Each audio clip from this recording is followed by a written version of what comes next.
Oui, Idil, rebonsoir, ici en direct du stade de Pierre-Mauroy de Lille avec Hervé Veug, journaliste pour RTL. Bonsoir Hervé. Bonsoir. Alors, Hervé, on va faire un petit débat ensemble pendant ces quelques minutes. C'est vrai que le LOSC ce soir joue sa saison, on faut être très clair là-dessus. Et je voudrais juste poser cette question par rapport à ce qu'a raté le LOSC finalement. Qu'est-ce qu'ils ont raté pour en arriver à ce match décisif ce soir face au Paris Saint-Germain? Ils ont raté leur recrutement tout simplement en début de saison. Quand on perd Kalou et qu'on ne le remplace pas, qui était le buteur du LOSC l'année passée, eh bien on se trouve en difficulté offensive. Et puis il y a certaines circonstances atténuantes. On a pompé beaucoup d'énergie pour essayer de se qualifier en Ligue des Champions, beaucoup d'énergie pour essayer de jouer l'Europa League avec une équipe type pour ne pas perdre de points au niveau du foot français. Tout ça fait un ensemble, plus quelques blessés dont on n'avait pas l'habitude à Lille. Bien voilà, la situation est aujourd'hui celle qu'on connaît. Il y a un match coup près pour essayer d'aller au Stade de France et essayer d'accrocher une place en Coupe d'Europe parce que pour le championnat ça va être bien compliqué. Ouais, le championnat justement va résumer un petit peu la situation du LOSC, 13e place, la pire attaque de Ligue 1 depuis belle lurette. Je pense qu'on n'a jamais vu ça, 18 buts marqués en 23 journées. Est-ce que vous avez déjà imaginé ça? Est-ce qu'on aurait pu imaginer ça quelques années auparavant, quand le LOSC était la meilleure attaque du championnat avec Eden Hazard notamment à la pointe de l'attaque? Enfin, on croirait un petit peu rêver quand on voit ces chiffres. Oui, mais en attaque, il y avait du talent à l'époque. Il y avait Hazard, il y avait Sow, il y avait Gervinho, derrière il y avait Cabaye, il y avait un Mavouba en plein exercice et en pleine forme. Aujourd'hui, quand on regarde bien l'attaque, ce sont tous des gamins sans expérience pour la plupart.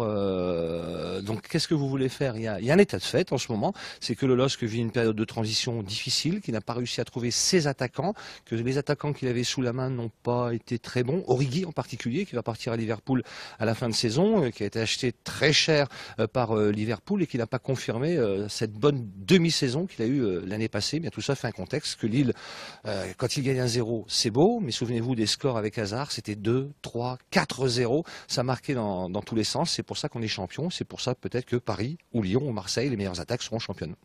Le contexte est particulier et ce soir il y a une demi-finale à gagner contre le Paris Saint-Germain. Alors c'est pas n'importe qui, on voit l'équipe alignée ce soir encore avec Zlatan qui sera là.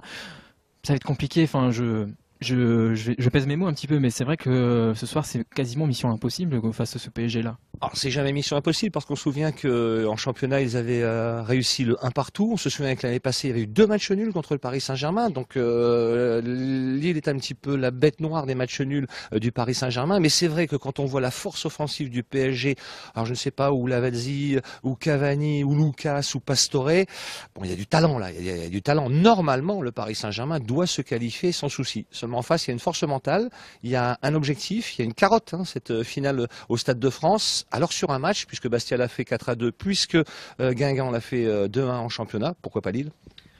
Mais finalement cette Coupe de la Ligue elle sert à quelque chose finalement, à relancer ces clubs là. Ouais, c'est jamais un objectif pour les clubs en début de saison. Par contre, quand ils arrivent en demi-finale, souvent, oui, là, ça devient l'objectif absolu.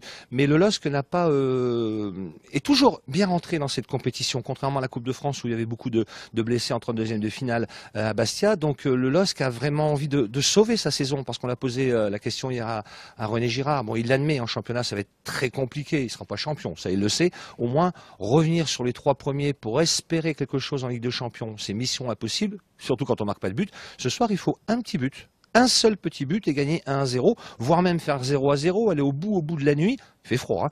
Et puis peut-être, pourquoi pas, au tir au but avec un Enyama des grands soirs. C'était le prono de Christian Paca tout à l'heure d'ailleurs. Merci beaucoup Hervé Veug, on va vous écouter tout à l'heure donc sur RTL à partir de 21h pour suivre ce match en intégralité sur les ondes d'RTL. Je vous remercie, on se retrouve d'ici un petit quart d'heure avec un autre journaliste qu'on connaît très bien ici à Grand Lit TV. C'est Michael Faure, le journaliste du LOSC TV. À tout à l'heure.